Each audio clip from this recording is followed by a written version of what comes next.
Et salut les pépettes, c'est le Père Mamax.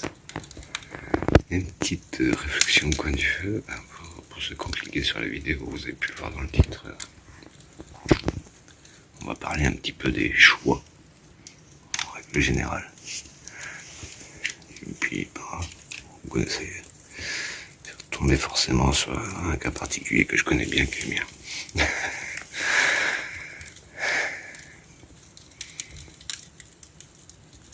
Faire un choix dans la vie, pour le faire comme il faut, idéalement,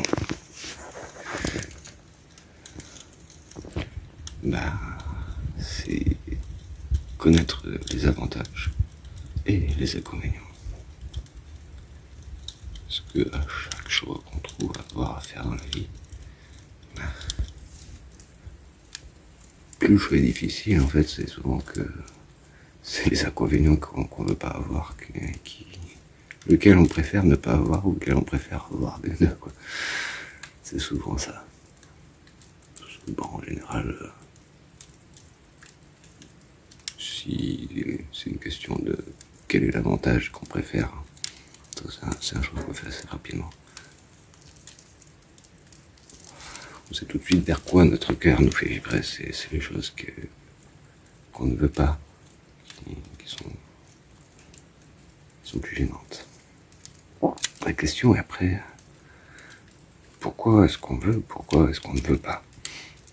Là on passe à, si on veut vraiment faire des bons choix dans la vie, je pense qu'il faut passer par cette analyse. Que ce soit des choix qu'on fait rapidement, surtout les choix qu'on fait rapidement, j'ai envie de dire, mais c'est tout aussi valable pour les choix beaucoup plus cornéliens, qui est choisir entre la peste et le choléra, des fois, enfin voilà, ça c'est en tant que citoyen, il y a toujours un moment donné où on doit faire ce genre de choix, par exemple. Voilà. C'est pour savoir pourquoi on aime ou on n'aime pas l'idéal. C'est surtout de savoir de quoi on parle. Si c'est un sujet, j'ai souvent cette définition dans la bouche, c'est ma définition à moi du militantisme, qui est juste, on réagit purement avec l'affect, du moins ma définition, c'est comme ça que je pense que le monde se définit l'image du militant dans la tête. Alors que, en général, on commence d'abord par être militant. Moi-même, j'ai commencé par, on va dire, vibrer. Des choses qui me faisaient vibrer dans le mauvais sens du poil, qui me dressait, dans le mauvais sens du terme, justement, qui me dressait le poil. Mais voilà, sans savoir pourquoi, contre le nucléaire, contre telle loi, contre telle politique, voilà, toujours des trucs. C'est ça qui nous fait réagir. Mais j'ai envie de dire, on peut être militant et passer le cap supérieur qui est justement d'avoir des arguments derrière. Le jour où t'as quelqu'un enfin qui veut bien t'écouter, si c'est juste dire pas content, et ça ne changera pas ta situation de ce qui te rend pas content. Donc voilà, savoir verbaliser la chose, il faut choper du vocabulaire, il faut être curieux, chercher des informations. Et c'est là que je voulais surtout en venir, quoi. C'est de connaître tous les tenants et les aboutissants de ce qu'on pense être des avantages et de ce qu'on pense être des inconvénients.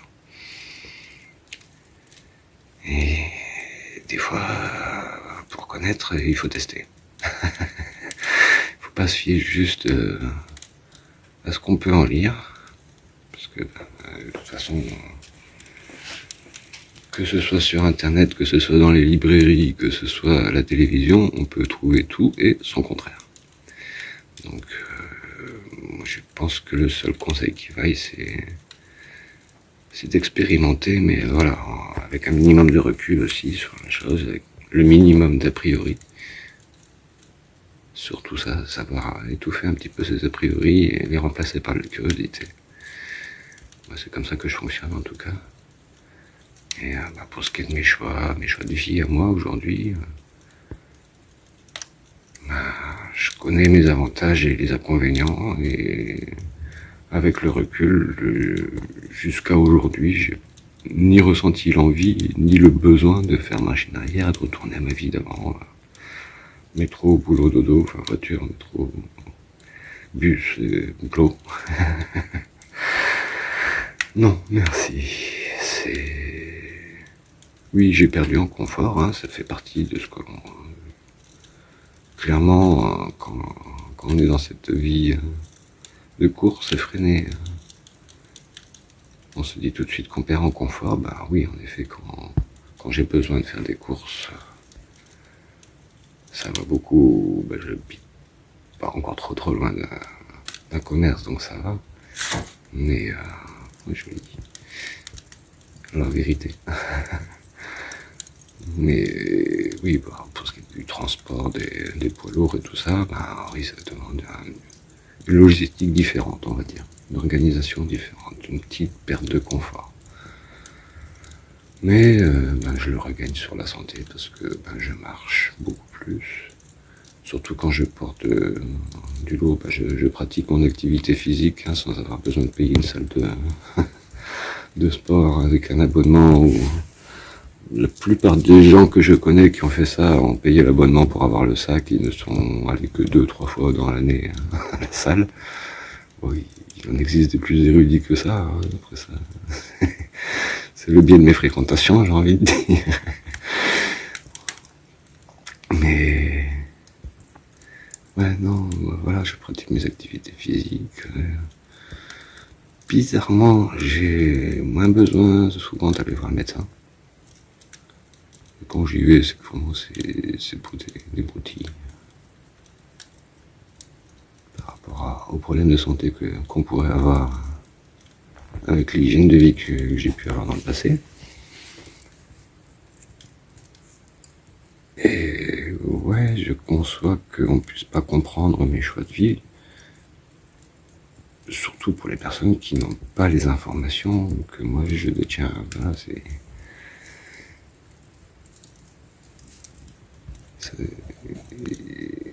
il y a un mot qui est revenu souvent dans mon parcours de curieux, c'est dissonance cognitive.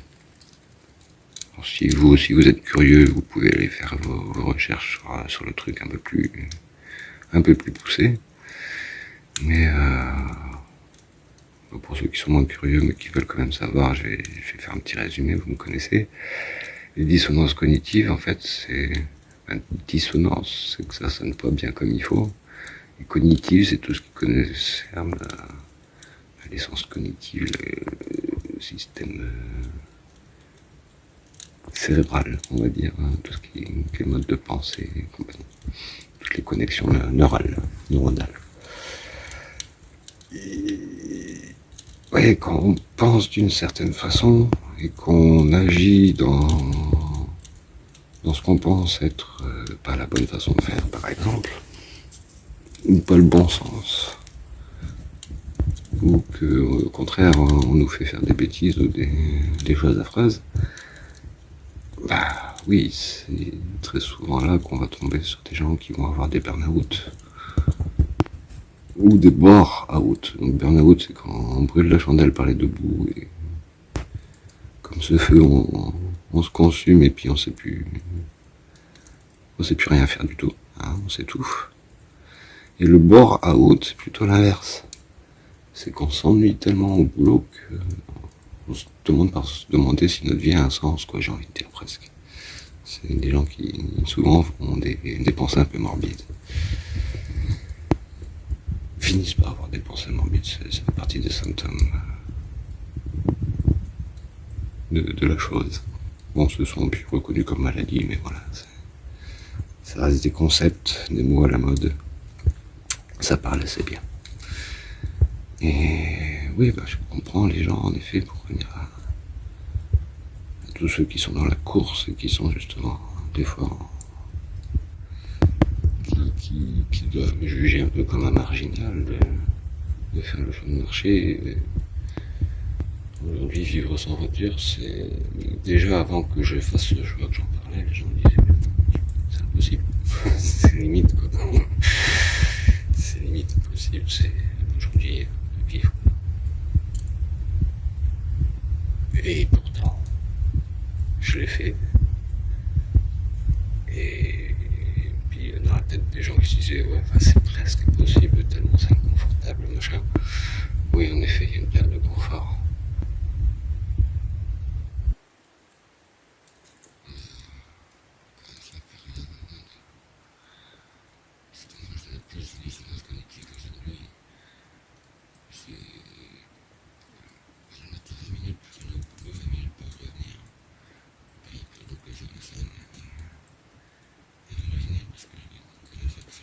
Qui connaissent pas, je le répète, je suis le seul de la maison à avoir le permis de conduire. Et je n'ai plus de véhicule depuis 2 ans. Et je ne m'en porte pas plus mal. Alors oui, ma femme continue de travailler, continue de ramener un salaire. C'est pas négligeable pour payer le loyer, parce que peut-être d'autonomie, mais comme on dit souvent, c'est les meilleurs cordonniers les plus mal chaussés. Je ne suis pas autonome en une chose primordiale qui est l'habitat. Mais je ne suis pas autonome en énergie non plus, mais voilà. J'ai mes plans B, comme on dit. Voilà, j'ai une certaine résilience si jamais je venais me retrouver ou sans énergie à la maison où je suis, ou sans maison, je sais. Voilà, j'ai un hectare qui m'attend encore, bras ouverts. Donc, au pire des cas, voilà, je sais que voilà. Merci à ma seconde maman, d'ailleurs, si elle me passe par ici. Mais bon, pour l'instant, voilà. On fait le choix de continuer pour l'instant sur cette maison où on y est bien, on a de bonnes vibrations, justement, pour revenir sur l'affect.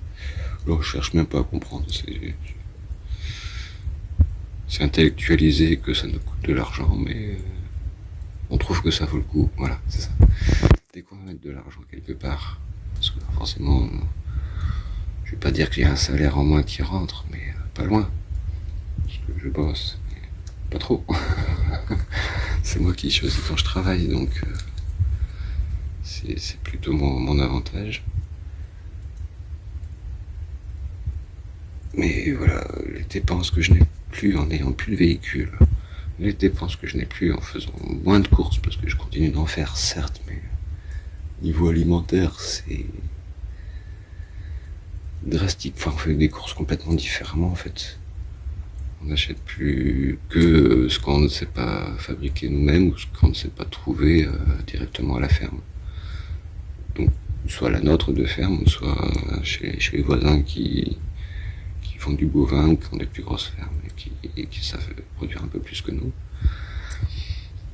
Mais déjà, quand on s'amuse à aller dans les grandes surfaces, on s'amuse quand même par habitude à comparer les prix.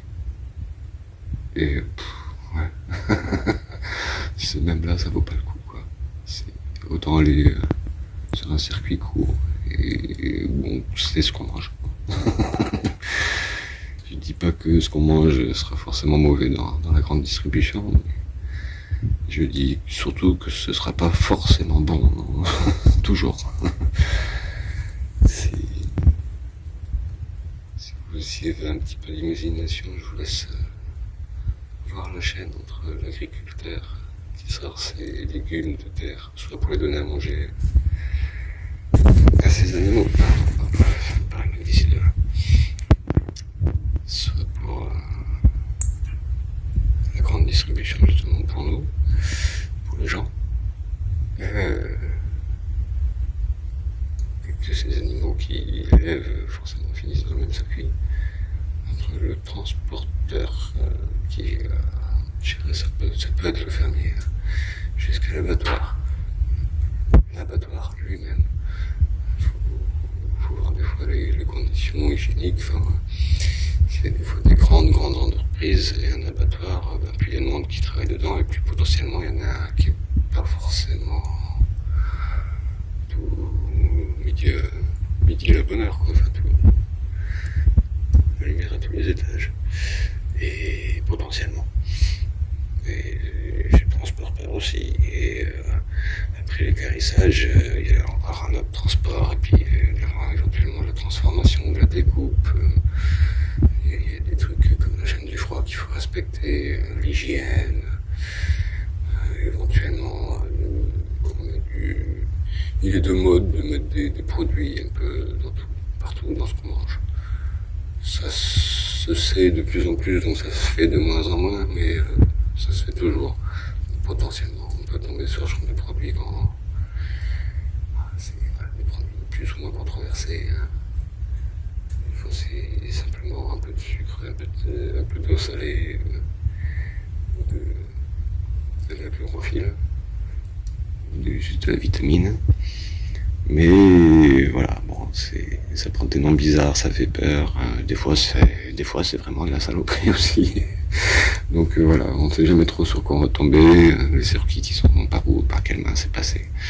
C'est la grande distribution, c'est la mondialisation, c'est la consommation de masse, voire l'hyperconsommation. On parle maintenant. Ah, moi, j'ai quitté tout ça. Ça me coûte beaucoup moins cher. J'ai une meilleure qualité, encore une fois, est-ce que c'est parce que je mange mieux? Est-ce que c'est parce que je suis moins stressé? Est-ce que c'est parce que je fais plus d'activité physique?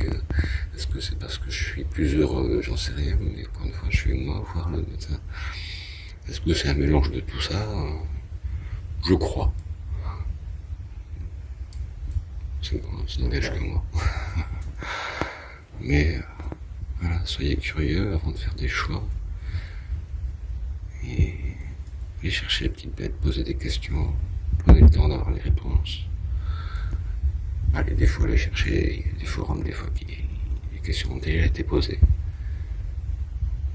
Consultez les réponses, les arguments, les contre-arguments, peser, mesurer tout ça. Soyez curieux un peu de ce qu'on appelle l'hygiène mentale, pour apprendre justement à mesurer l'efficacité d'un argument et surtout, plus que son efficacité, sa véracité. Elles sont bien fondées. Ça peut servir. C'est pareil, c'est peu de son parcours. J'ai croisé ce genre d'exercice. Je l'ai incorporé dans ma routine, j'ai envie de dire. Voilà. Ça serait notre vidéo, les routines. C'est un truc. Il y a beaucoup de choses à en dire aussi. Voilà. Bon, sur ce, il se fait tard pour moi. Vous remarquez, c'est une vidéo presque en direct live, sans montage, sans même un générique. Parce que je suis loin de mon ordinateur. Et ce sont des images d'une nouvelle bûche, d'une nouvelle flambée. À la fin. Alors, je vais le laisser mourir avant d'aller me coucher. J'ai fait plus de graisse que de flamme, donc ça va faire de la suie. Bon, ça va pas finir en digression. D'autres sujets, ce sont d'autres histoires. Sur ce, je vous dis, faites attention à ce que vous vous mettez dans la tête. Respectez-vous. Et à tantôt.